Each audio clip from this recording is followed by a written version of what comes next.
Hey, welcome back to the Personality Hacker Podcast. My name is Joel Mark Witt. And I'm Antonia Dodge. We were talking a little bit this week about morality. And in the discussion, I had this thought. I was thinking to myself, morality feels like an old way, sometimes to me, of dealing with technological problems that we don't have technology for. Okay, so I'm going to unpack that statement for a minute and actually tell you what I mean by that.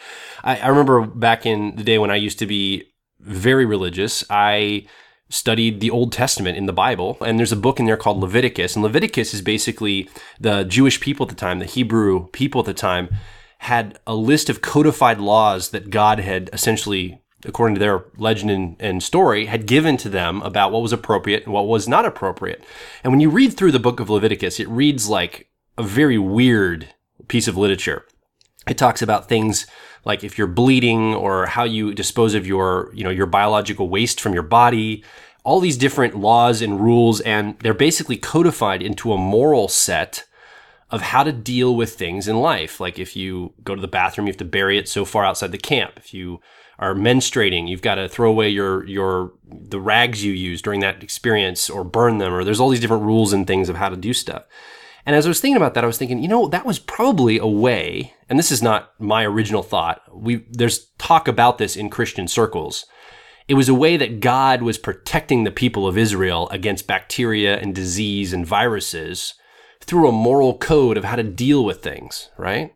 And then I was thinking, I wonder if that's been through the ages. I wonder if we've had this kind of thing come up. And here, if you look back through moral issues throughout history, you'll see that often they were created, these moral stances were created to deal with lack of technology. For example, this idea of only having sex with someone you're married to could possibly be, it is a moral stance for a lot of cultures, but it could have possibly come about because of unwanted pregnancy, unwanted diseases. And if you have a child with someone that potentially you're not married to, how do you know that's your child or somebody else's child? It's a way to understand property management and all this stuff. And then it gets codified into a moral rule.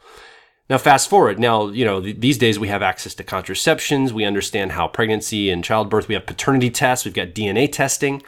So are these old ways of moral thinking, and I'm not saying they aren't, but are these ways of old moral thinking still applicable today when we have technology to deal with what I think these moral stances were trying to deal with in the past?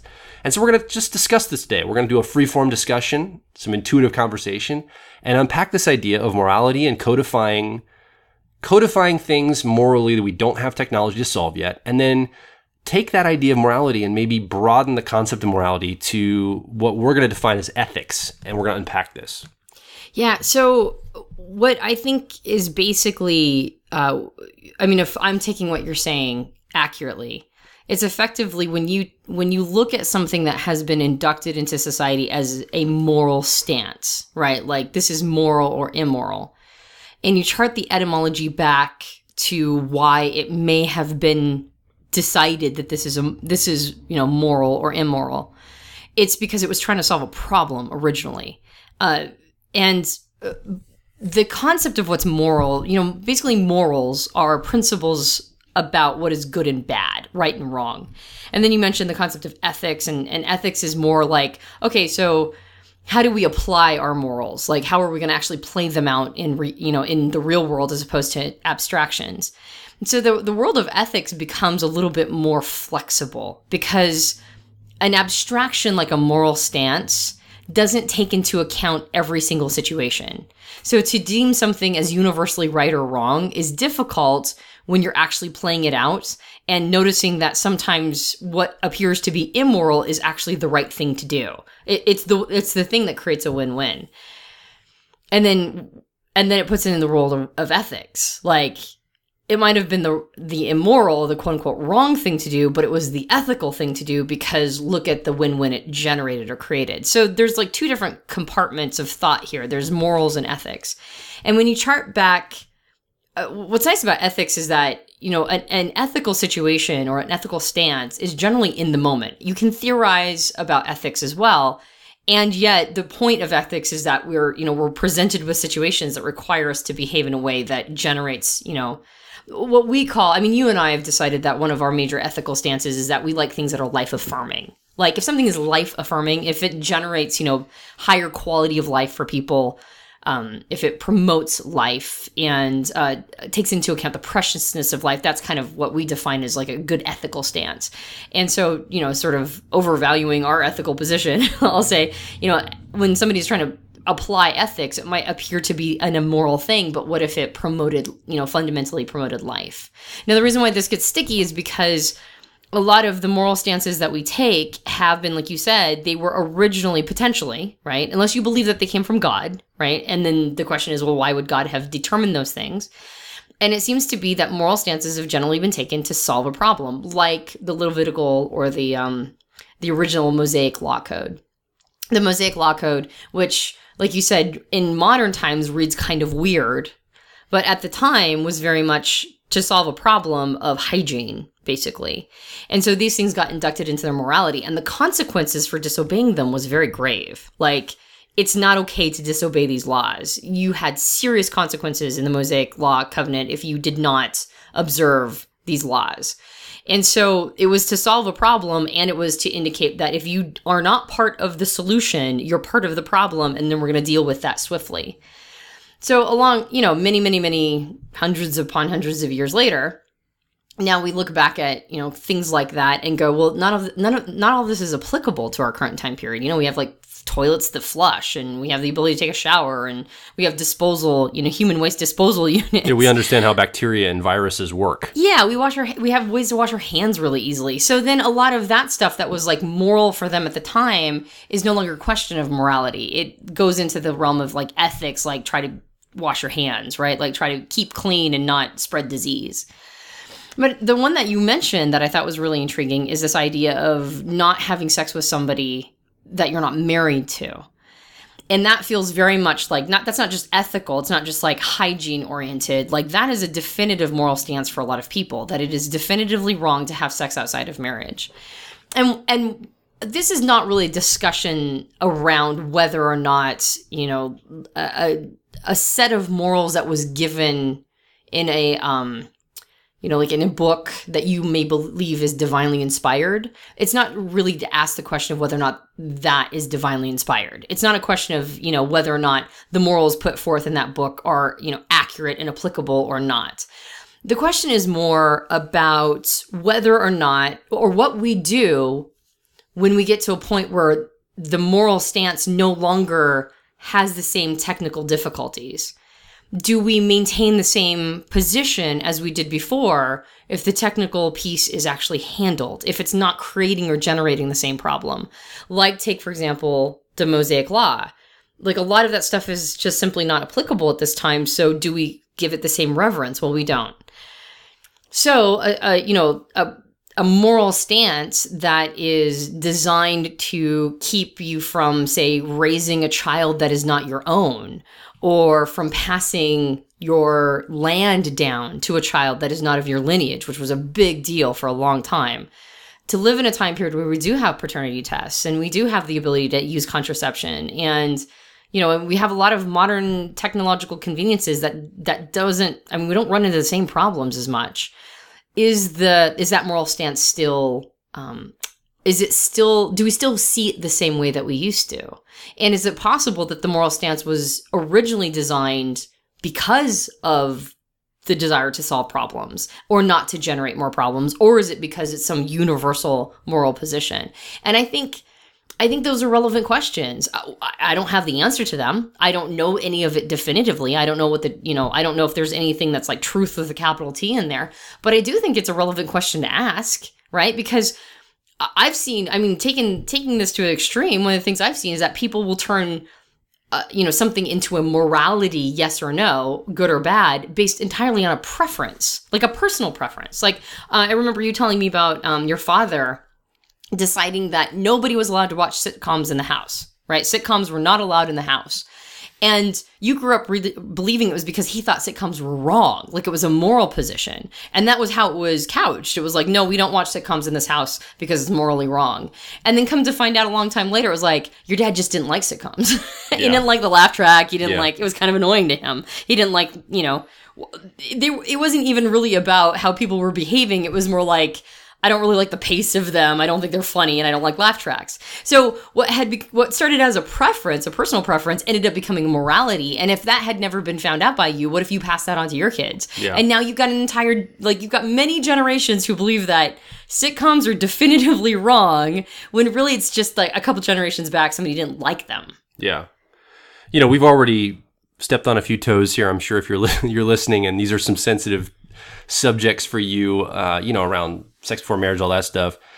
I don't want to continue bring up some things that might step on more and more people's toes, but here I go. So, the other thing I was just coming to me as you were talking about this, because I want to get away from the one specific topic. I want to bring a couple topics in so people don't get, if you're listening, I don't want you to get latched onto one issue, because it's not about the issues. It's not about sex outside of marriage. It's not about the ancient Levitical law. It's the principle we're trying to articulate here. So I want to mention something else.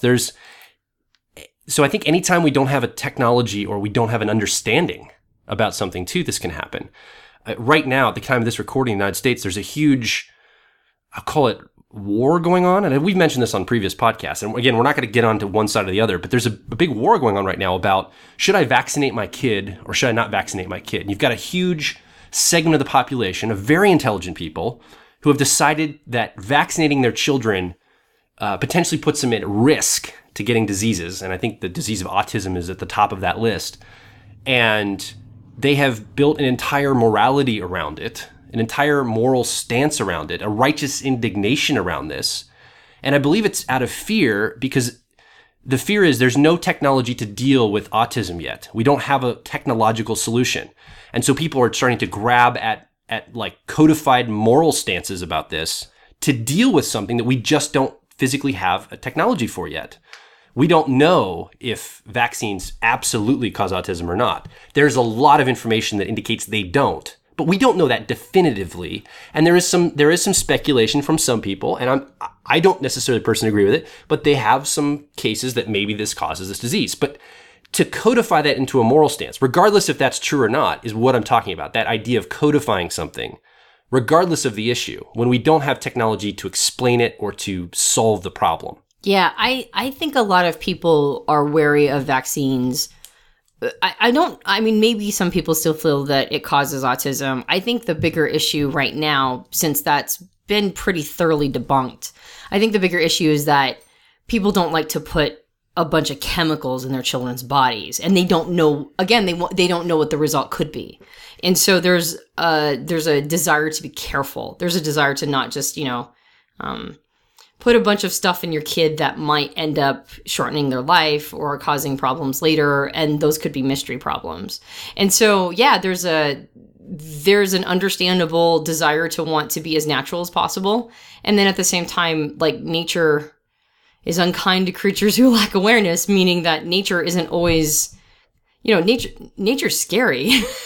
There's a lot of things in nature that will kill you, including but not limited to, like diphtheria and polio and stuff like that. So it's an interesting concept where we create a morality or an ethical position or stance around something that, like you said, we don't necessarily have the technology to deal with right now.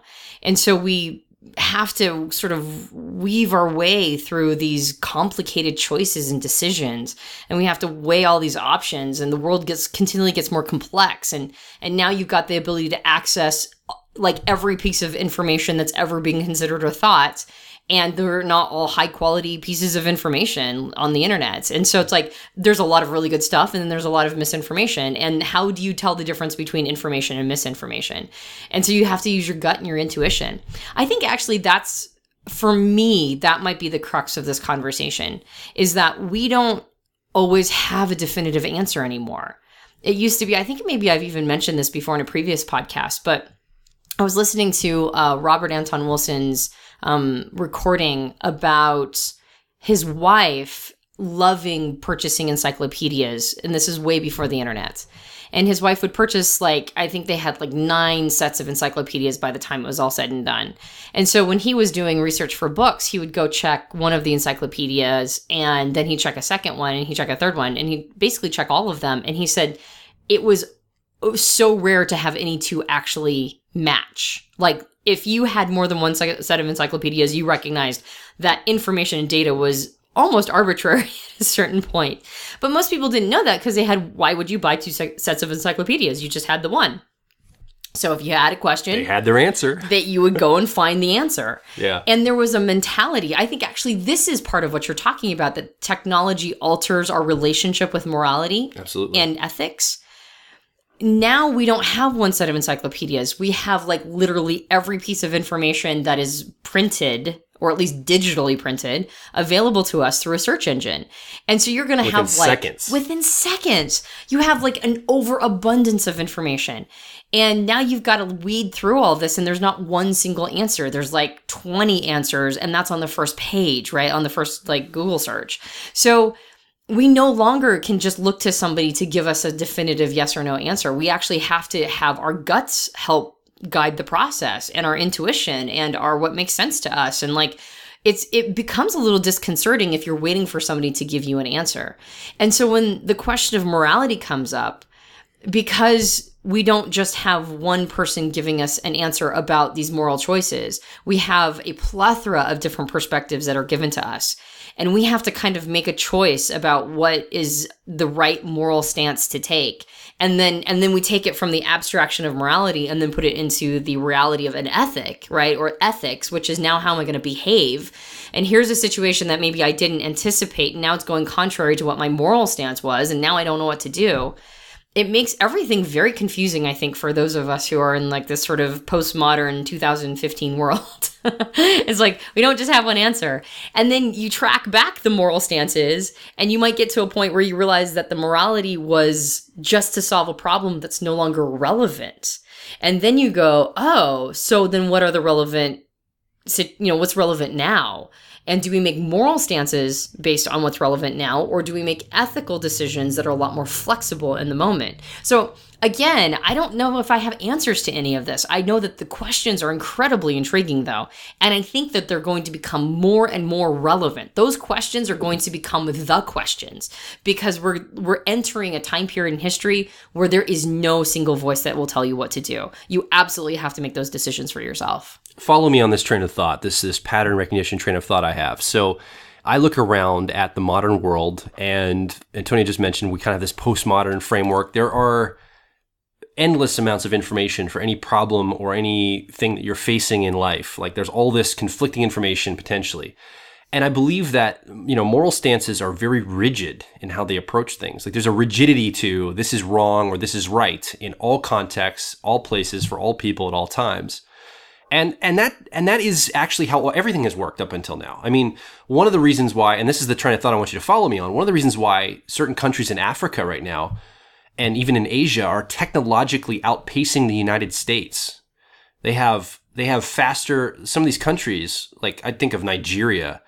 I mean, the film industry in Nigeria is exploding right now, because Nigeria has been a developing country, and now all of a sudden, this developing country who doesn't have old infrastructure in its way, old technological infrastructure in its way, like doesn't have Comcast cable lines run all over the country, they're able to look at things with fresh eyes, almost like a beginner's mind, and say, if we had to build this with the current technology available, how would we structure it to be the most effective, the most efficient? So they build fiber optic networks, they have great wireless networks, and now they're I think the second largest film industry in the world, because of the technological advancements in the country of Nigeria, who up till now has been way behind technologically because they've been a developing country. But now they ask themselves, where would we go if we didn't have to start from here? Like, we didn't have to start where everybody else is starting from. How would we do this radically different?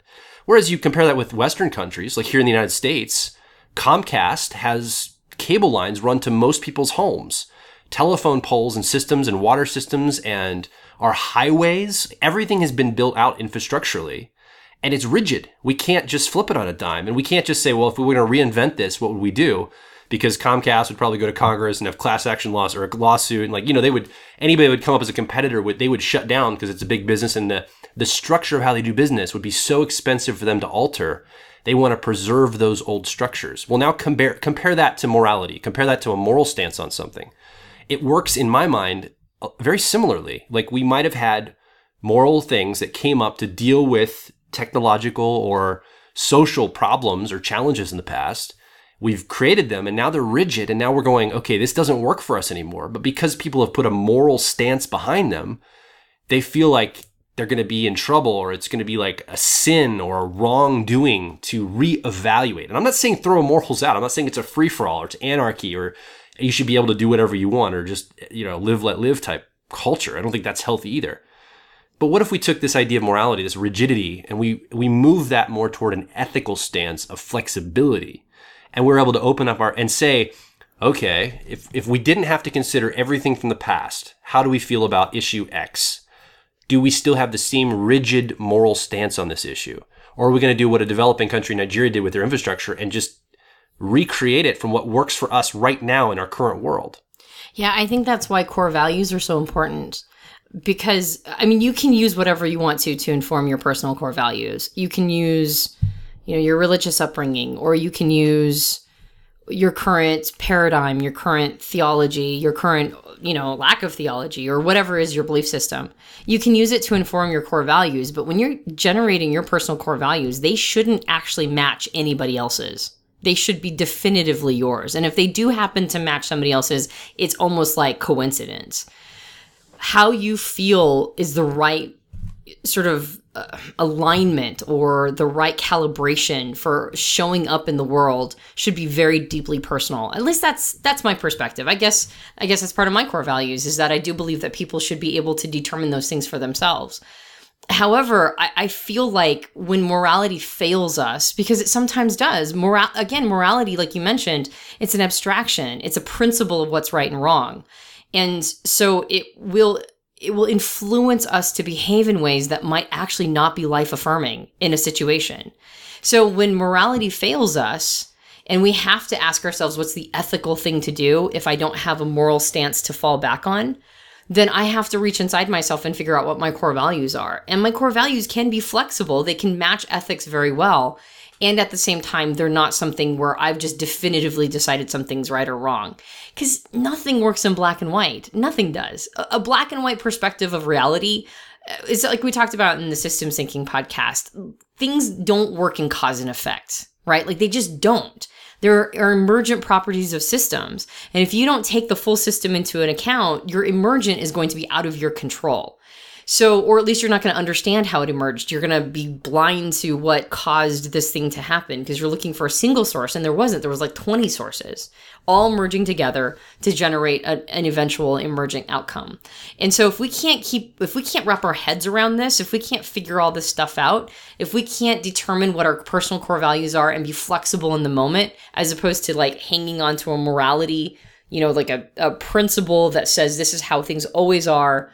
And especially if the morality is solving a problem that is no longer relevant, or if that's what its original intent was, I think we're going to actually end up being counterproductive in our desires to be good, positive people in the world, like to have a good, positive influence in the world. We're actually going to be stymieing that because we're going to be holding to something that is no longer necessarily relevant to our current context.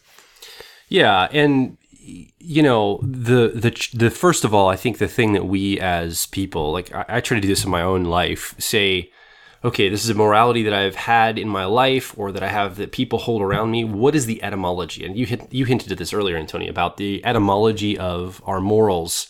There had to be a reason. I don't care whether or not God actually gave this to the Israelite people in the book of Leviticus, right? That's really not the question. The question is whether it came from God or they invented it themselves, is why? What was the point of it? I mean, there has to be a reason for everything, right? So what was the point? Why was this given, whatever law, XYZ law that we're specifically looking at? And I'm not going into any specifics, I'm being general on purpose. Look at law XYZ. What was the point of that? Why was that important? I think there's a law in the book of Leviticus, something about not having you're supposed to have a fence around the roof of your house. Because in those days, roofs were flat and people often would use them as an extra living space to go up and get sun or to go get fresh air in hot weather. And so the law was codifying, making sure you have some type of a structure around your roof so little kids and people don't fall off the roof. And this was like codified into a moral law for this people group. That kind of seems silly. That would be the same now as like codes like building codes, right? That was like basically the best attempt at having a building code, and they put it into a morality book, right? And that seems weird to codify building codes into a moral stance, but that's the only technology they had at the time for building codes, is to make it into a God will be angry with you if you don't have a fence around the roof of your house, right? But now we have building codes. So obviously we don't put that in our religious books anymore. If somebody's writing a spiritual book now, no one talks about building codes as a spiritual practice or as a moral practice, because we actually have governments that do that for us now. So the reason why that was created makes sense. The reason why for some of the laws at that time for hygiene makes sense. The reason why some of the laws that have happened even here in the United States in the last 200, 300 years makes sense in light of the time period they were in. And now, is that still needed? And the etymology, I think, if we can get back to trace back where that originated, that will help us understand, okay, maybe this doesn't have to be as rigid in my life. I've been doing this thing all this time. Why have I been doing this? What was the point of this in the first place? And I think that's a great question to start opening your mind, to start looking at some of these things in your life, to give yourself the possibility of having some more flexibility and approaching life with a more ethical stance rather than just that rigid moral stance. Yeah. I think of the metaphor of the ham. Absolutely. The ham that was cooked for Christmas, and there's these newlyweds, and the husband notices that the wife is cutting off the ends of the ham. And he says, why do you cut off the ends of the ham before you put it in the oven? And she goes, well, because that's what you do. You cut off the ends of the ham. Like each end of the ham, you cut it off and then you put it in the oven. He goes, yeah, but why? My mom never did that. And she's like, well, but that's how you cook a ham. That's like the proper way of cooking a ham. And then he said, well, how do you know that's the proper way of cooking a ham? She goes, well, because that's what my mom always did. So then he gets a burr under his saddle and he calls the mother-in-law and goes, why did you cut the ends off the ham before you put it in the oven? And she said, well, that's because that's how my mom always did it. So now he's like insanely curious. What is the etymology of cutting the ends off the ham? And then eventually he gets to like the great-grandmother. And the great-grandmother says, well, I did that because when I was first married, we had this extremely narrow oven and the ham wouldn't fit in the oven. So I had to cut the ends of the ham off in order to fit the ham into the oven. And so that's just how I always did it. And so 4 generations later, they're still cutting the ends off the ham to accommodate an oven that has probably not worked in like decades. So we're trying to solve a problem, and solving the problem became the way that something is done. And now later it's just how it's done, right? And nobody questions the etymology of it. So it was this sort of like, well, we don't question it. That's just how it works.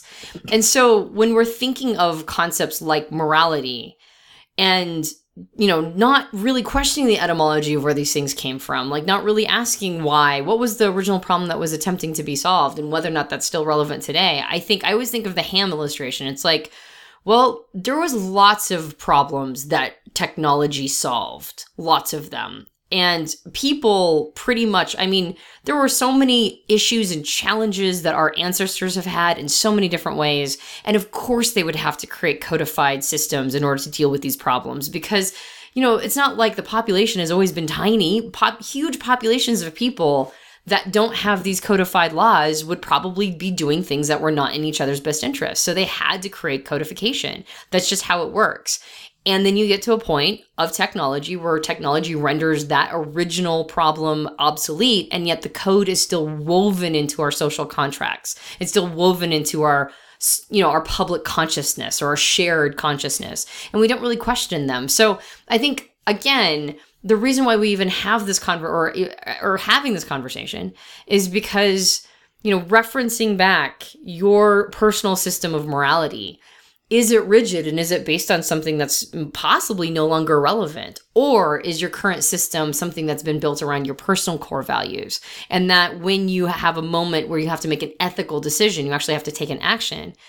Is your core value system or your concept of morality, does it include some flexibility for the context, for the current context that might not have a need for that moral position anymore? So it's just a thought experiment. It's around this concept of like, where are we at in the stream of time and where are we going? And are some of the things that we believe are incredibly important morality pieces now, are they going to be completely irrelevant in 50 years? And are we going to teach are we going to teach further generations to be thoughtful? I mean, we're kind of already forcing people to do that anyway, because again, you know, like it used to be that your parents said something and that was gospel law. And now when you're a kid and your parents say something, you can just check, you know, you get on your smartphone and check Google really quick and go, no, actually you're wrong. It's this. So we're losing our authority figures. We're losing our hierarchical, like those people are always authorities and I always have to listen to them. We're losing that sense in general. We're becoming a lot more of an outsourced authority structure. It's a lot more of like it's a crowdsourced authority structure. Actually, it's not outsourced. It's coming back to the individual. Like each of us we can't outsource it to our authority figures. We have to be there for ourselves. Well, exactly. You're right, because I'm contradicting myself because I'm always talking about core values. So, no, you're absolutely right. It's the information is no longer coming from just one source. It's coming from multiple sources. So we do have to claim our intuition. We have to claim our sense of what makes sense to us as individuals, what's meaningful to us as individuals, what is in alignment with ourselves as individuals, because there's no longer just any off-on switch. There's no longer just one person who tells us, and then we just have to accept it. Well, and the other question that comes up for me as we're saying this, so we're looking at more personal morality, more personal ethics, and all of us are going to have to take more responsibility. We're not going to be able to look to a priest or a spiritual leader or a religious or a cultural or political leader to tell us what is right, what is wrong, what is ethical, what is not ethical. We're going to have to be more responsible for that on our own. And at the same time, you know, this is causing some challenges, because what happens to the people that still want to hold on to their rigid morality? Like those people are still in our world. And so you have that extreme where people are extremely rigid on their morality. I think of like a recent story about the Duggar family, that came out with some sexual impropriety amongst the teenage boy like 10 years ago. And a lot of people are talking, well, that's a repressive religion. This came out because it was repressive. It was sexually repressive. And no wonder this stuff's coming out, and other religions that are like that. But those people live in our world too.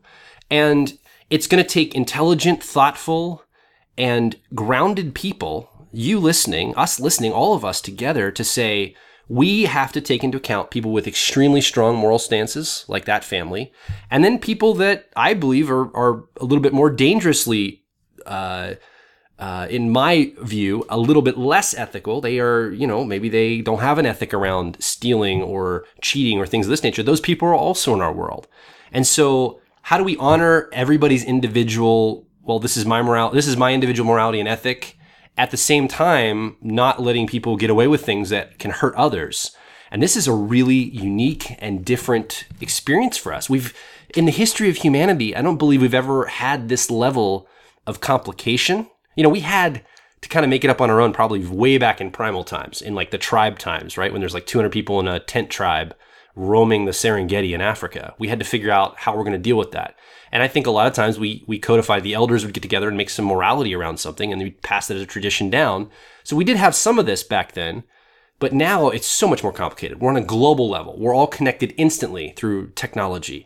We can communicate very rapidly, and new technology is being invented all the time, right? I mean, the technology to have a sex change operation never existed 50, 60 years ago, at least not the way it does now. And so now this asks a whole new question. A lot of people say that's immoral. That's a stance that we should not have that. Other people say that is ethical. It isn't ethical. There's a big debate on that. But that technology now exists. So it brings a whole new set of questions that we've never had to deal with as humanity, that certainly our old moral codes don't address, because it wasn't even a consideration at the time they were written. It was not even a technology that existed anywhere, even in their imaginations. And so this kind of, or I guess in their imaginations, but not in reality, like they didn't think it was going to be scientific or technological. But this kind of stuff is coming up for us. So how do we deal with this? And that's the big question I have. Obviously, I'm an ENFP. I have authenticity. We talk about this a lot, is always dealing with morals and ethics. This is a very intriguing question to me. One of the interesting people that I've heard of recently is an author by the name of Sam Harris. And he's written a lot about this. He's given a TED Talk. If you can search Sam Harris TED Talk, it's a very interesting TED Talk, because I think he deals with some of these issues. Now, he's tackling a little bit more into like the religious end of all of this. And I don't want to get specific about religion that it's religion that we're targeting in this podcast or even specifically talking about. It's just that seems to be where a lot of our morals have been codified up till now. Yeah, but I don't think it's limited to religion by any stretch of the imagination. I mean, for me, when I look around at like people's relationship with patriotism, it feels like the exact same thing. Oh, yeah. People turn a lot of patriotic concepts into like moral laws. Oh, yeah. We were at it was really funny because we were at a graduation, and they did the Pledge of Allegiance, and then right after the Pledge of Allegiance, there was the national anthem, and it was really confusing because, you know, you're waiting for like high school students to, you know, do the cues on when they're going to start playing as a band, the music, and it's all squeaky violins and it's just kind of confusing, like when you're supposed to sit, when you're supposed to stand. And anyway, so apparently I was sitting when I was supposed to be standing, and I heard this person behind me that was like, stand up for Pete's sake. Like I was offending everybody because I wasn't standing in preparation for the national anthem. And my power away from nature just made me sit through the whole thing. Just to annoy the person behind me. And I was like, I was gonna stand, but now that you're taking umbrage with it. But it was so, like, the righteous indignation in the voice was crazy. And I was thinking, this is moral for you. This is morality. Like, what if I'm Canadian? Or what if I can't stand because my legs hurt? Or what if there's so many different possible explanations for not standing other than what you're assuming it is, but the moral stance was that you absolutely stand no matter what. And I just thought it was really interesting. So I don't think it's religion. I think anytime we codify things when we codify ourselves. When we all gather in big groups and start making laws and rules, they turn into religious concepts, I believe. Yeah, and I think it can be done with anything. Anything from veganism to recycling to vaccinations to religious concepts to patriotism. I mean, all of this stuff. And I think of like, you know, you hear a word like communism or socialism thrown around and people start freaking out. Like, oh my goodness, it's like the dirtiest thing to say, right? And I'm not a big fan of how communism and socialism has been implemented in the past. I think there's been some mistakes made there. But as concepts, maybe they were at a time period that technologically we as humans weren't ready for, and we are now technologically. I'm not saying that's the case, but what if that is the case? If you have a moral stance against communism, just on principle, you'll never hear an argument or a reason why maybe there are some concepts there that could work in our modern world. Oh my goodness, that's such a good point. In fact, I think that that's probably one of the reasons why we've kept talking about this subject, because I think we're waiting for you to make that comment. The concept that when we have a moral stance, we turn off information that goes contrary to it. We stop inputting information. If somebody offends our moral stance on something by offering a differing perspective, we don't do this all the time, but we have a tendency to go, I find that offensive, and then just shut off our input mechanisms. We just don't listen anymore. Like the concept of communism. It's become such a dirty word that if you mention it in certain circles, well, it actually becomes an epithet. It's like you mention something that somebody doesn't like and they call you a socialist or a dirty commie or whatever. Not that communism and socialism are even the same thing, but like socialism is this dirty word. It's like, oh, you're just a socialist. And as if that means that everything you say can be completely marginalized and disregarded. So it is interesting how when we have a rigidity around our morals, and I'm not even saying that you shouldn't have a moral stance. However, when you have rigidity around it, when it's a pure abstraction that you cannot bend on at all, then you will turn off your input mechanisms and you won't be thoughtful. You'll be very thoughtless about how you go about things. So I think another piece of this in the concept of, you know, morality versus ethics and this postmodern world where we get so many different, authorities and we have to figure it out ourselves and core values and the whole subject. I think what it really comes down to is anybody who has a position of complete rigidity is going to be behind in the social technology. I have another example. Recently, you and I live in a small town in the middle of Pennsylvania here in the United States. It's an agricultural area, and it is on the decline. Economically, it is on the decline. Agriculturally, there's not as much farming industry. A lot of the businesses are shutting down. Jobs are being moved out. People are moving out, and the people that are here are struggling. I'm here right now because I'm close to some family where I grew up. I'm close to my 2 children that I need to see on a regular basis. So I'm living here in this area, and it won't be forever, but I'm here right now, and I look around and I see the economics declining. And you and I were in the car the other day, and we were thinking, okay, an agrarian area, they are already used to farming. They know how to farm. It's got a great farming season, great soil, sunlight, everything's set and equipped to be a farming culture. And we were talking, if we were in charge of this county, this area, what could be brought in to capitalize on farming culture? And as through the course of our conversation, based on the new legalization of marijuana in other states, we came down and said, you know what would be great is, I bet if the people of this area would get behind growing cannabis plants based on a medical, legalization in the state of Pennsylvania. Or even not medical, even just completely or recreational, but at least medical, right? Because people need medicine, right? And I think it's an ethical thing to allow people access to this kind of medicine if it helps them. Right. I think it's unethical for the government to prevent people from medicine that can actually help them. And dare I say, immoral. Exactly. That's my personal stance. And if the people of this area would say, you know what, we're going to petition the government here in Pennsylvania, Harrisburg, to get this legalized, and then we want to have licenses to grow, that would be a boon for the local economy. And so I mentioned this to a few people. I was in a small, it was around a holiday, and we were around a small group of people from the area, very religious, very conservative, very traditionally moral area, and I suggested this to a group of people. And it was, as I was done basically just pitching what I just pitched, I said it would be economically viable, it would be a boost. Look at what's happening in Colorado and Washington, other states and places. They would not even address what I said. I wasn't even saying that's what we should do. I was just bringing up the topic like this is a possibility. But because the people I was speaking to had such a moral, rigid stance, they have categorized the cannabis plant as a substance that is absolutely immoral to partake in. It doesn't matter if it's medicine, recreational, it does not matter. It is across the board immoral to have any access, contact, or use of this substance. It was like crickets. Well, didn't they just kind of change the subject? Yeah, they like crickets. They all looked at me, blinked like I was insane, and then changed the topic. And I was thinking, do you realize I was pausing? It may not be the solution, but it was at least getting the conversation started about a solution, an economic solution for this area. But your rigid morality, you can't even hear the information that I'm speaking. You won't even entertain a conversation around it because you have built a morality around something that I'm not sure is based on any accurate understanding of what you think this substance does to people and what its benefits and its dangers. I don't think you actually have an accurate picture of that. And yet you've got this entire morality around it. So I think that point of what you said about communism, about, cannabis being grown or any other subject, it doesn't matter what the subject is. If you have that moral rigidity, you're going to shut yourself off for information, and you can literally cripple your own survival. This could actually make people in this area, by not being open, it's not even cannabis specifically, anything new ideas wise, it makes it so that you're actually harming yourself and you don't even realize it. And so my question to you as you're listening is, what are the things in your life you're doing this about? What are the things you've built a moral stance around that you can't even hear it if it comes in your sphere because you have such a strong moral stance that you're shutting off conversation? Yeah. And I'm not even asking you to change your moral stance. I'm just saying open up dialogue. Just be willing to hear some alternative perspectives, because I think that's what we're needing now. Going forward in the world, we can't live in this old world of rigidity.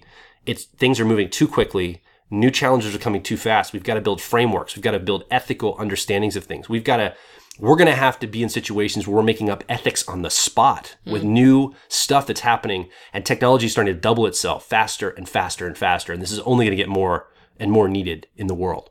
Yeah. It seems like I think we're going to be okay. I mean, maybe it's just because I'm the eternal optimist, but I do believe that we as people are going to be able to navigate this. I think we're going to be able to find a place where, you posited earlier, it's like, well, what do we do if everybody gets their own sense of ethics and morality? And what about those people who aren't very ethical or moral, right? Or have life, destroying senses of ethics.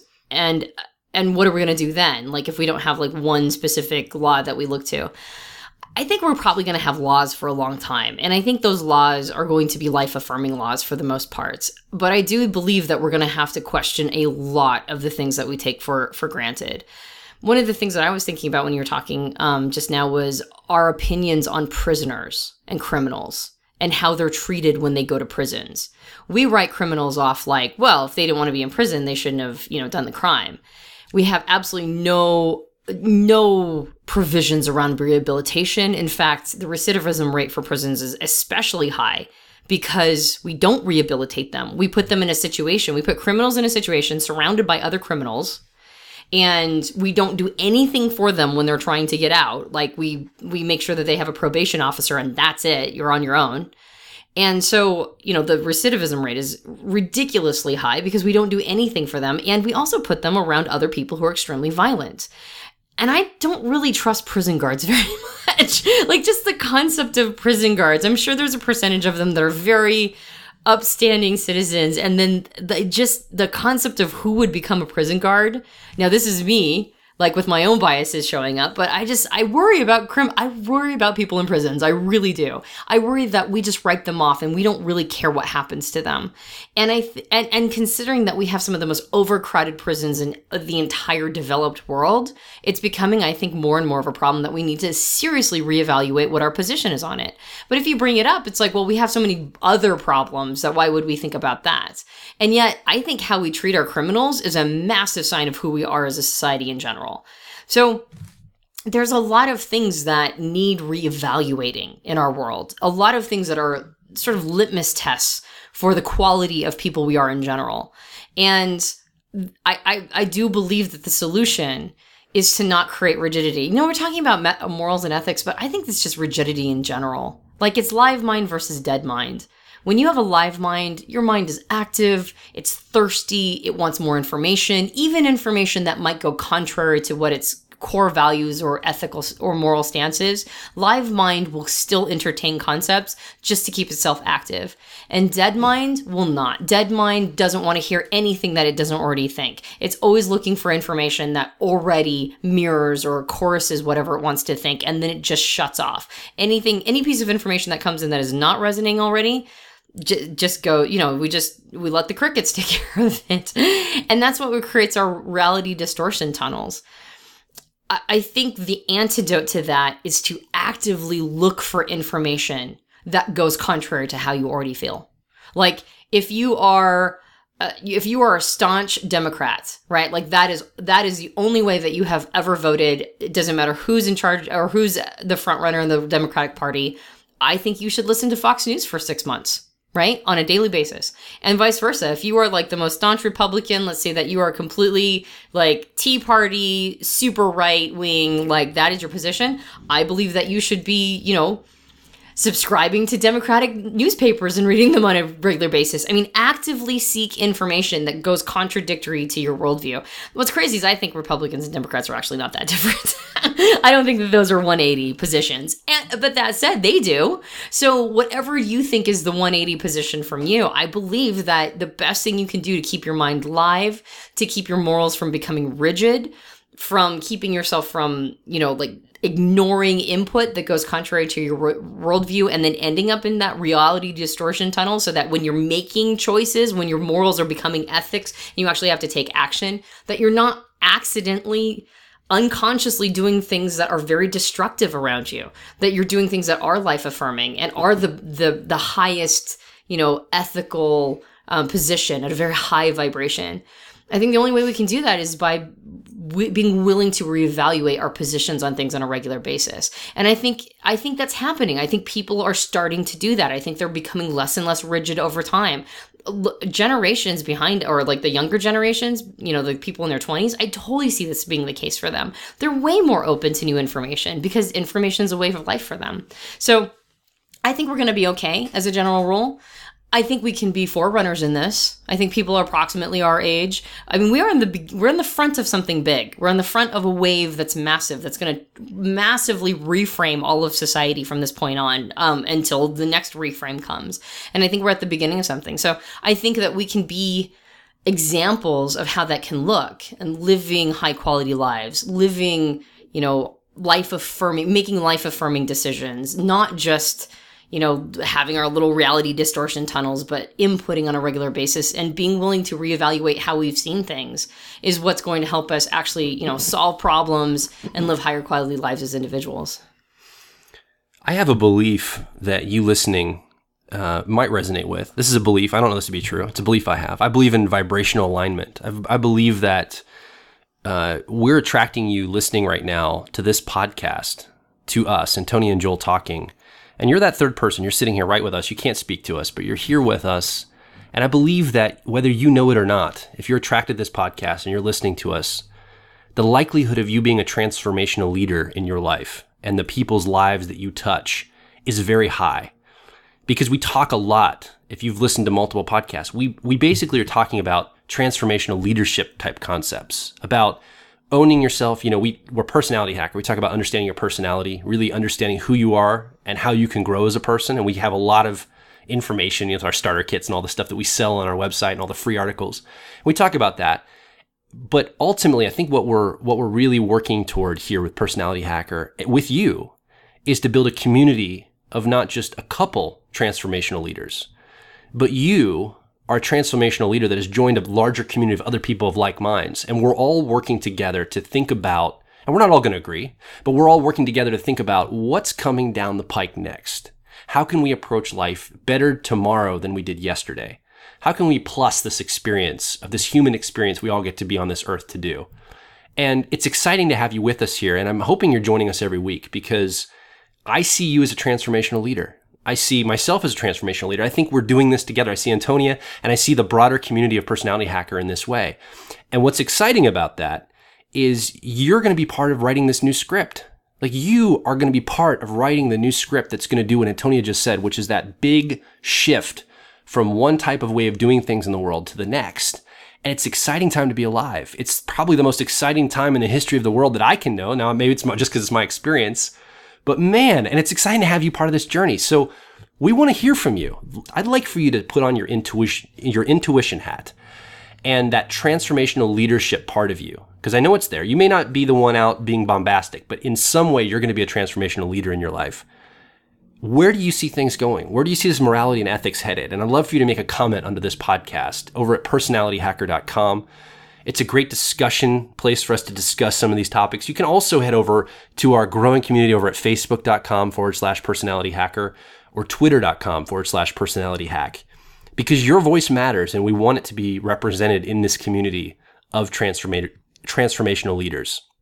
It's extremely important to me. I think it's extremely important to you as well, Antonia. Yeah. So head over there, join into this conversation. These are conversation starters, and we want you that you're listening right now to come over and make some comments and give us some feedback on this. Yeah.